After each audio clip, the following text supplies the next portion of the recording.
Oke, bertemu lagi dengan Kak Sigit di Bimbel Privat Lake Education Penggilingan Cakung, Jakarta Timur. Nah, hari ini Kak Sigit mau membahas tentang materi tema 4 pelajaran PPKN kelas 6 SD. Oke, langsung aja kita mulai dengan mengucap basmalah. Bismillahirrahmanirrahim. Nomor 1.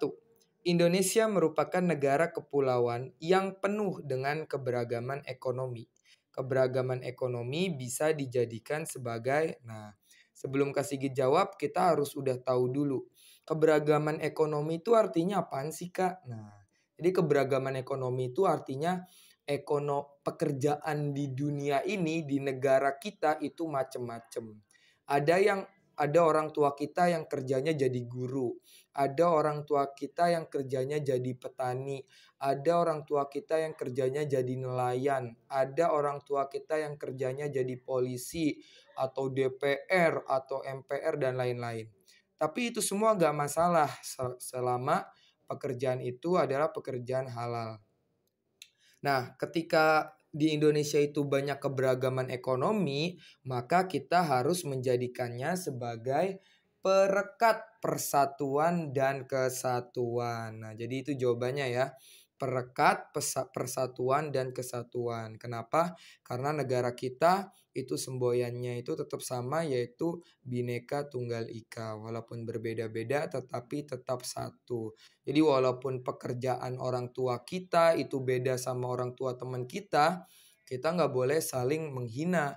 Kita harus saling bersatu kayak gitu. Nomor 2. Agar terjalin persatuan dan kesatuan di antara warga masyarakat yang beraneka ragam, diperlukan sikap, ini jawabannya adalah sikap saling menghormati. Jadi jawabannya adalah saling menghormati. Jadi kita kalau berteman sama teman-teman kita nggak boleh ngebeda-bedain orang. Jadi misalkan ada orang yang bertemannya cuma sama orang kaya doang, itu nggak boleh. Atau misalkan ada temen yang dia maunya berteman sama orang yang pinter doang, itu juga nggak boleh. Karena hal itu tidak sesuai dengan negara kita, tidak sesuai dengan Pancasila, tidak sesuai dengan Bhinneka Tunggal Ika, dan juga tidak sesuai dengan agama Islam. Kayak gitu. 3. Keberagaman kegiatan ekonomi di masyarakat harus kita sikapi dengan cara menerima keragaman. Jadi kita harus saling menerima keragaman. Nggak boleh ngeluh, nggak boleh saling menghina, itu tidak boleh. Karena itu perbuatan dosa. 4. Lia hanya mau bermain dengan teman-teman dari keluarga berada. Lia bersikap ... Nah, keluarga berada itu artinya apa, Kak? Keluarga berada itu artinya keluarga kaya. Nah, ini emang parah ya Lia ya. Jadi ada ini nomor 4 namanya Lia, dia cuma mau berteman sama keluarga berada.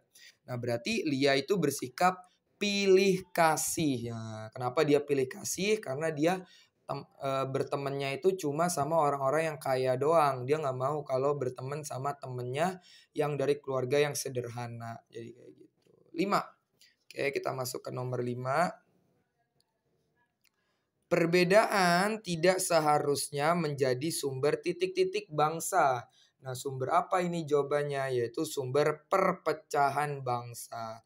Jadi karena negara kita itu negara yang beraneka ragam, dari pekerjaan, dari apalagi tuh, dari suku dan lain-lain, maka kita harus berhati-hati terhadap perpecahan bangsa.